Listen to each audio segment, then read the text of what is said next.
บอกก่อนนะเมียของใครบอกก่อนนะบอกก่อนนะคือสิแม่นห่วงคุณ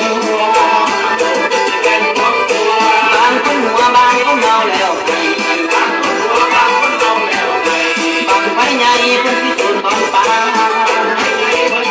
เอาเรามาย้ายกันนะ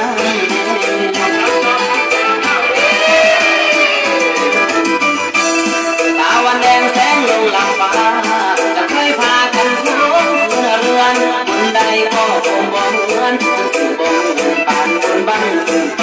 พี่น้องบ้านหัวบ้านตายลำห้อยไฟลำบนขึ้นหัวแก้วพี่น้องบ้านหัวบ้านตายลำห้อยไฟลำบนขึ้นหัวแก้ว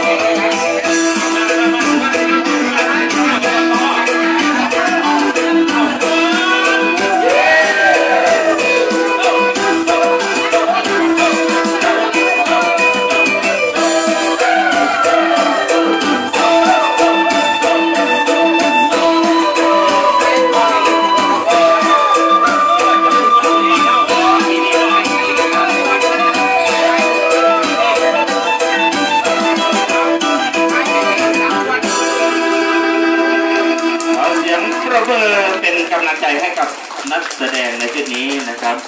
เดี๋ยวนางรำขยับมาด้านหน้าเวที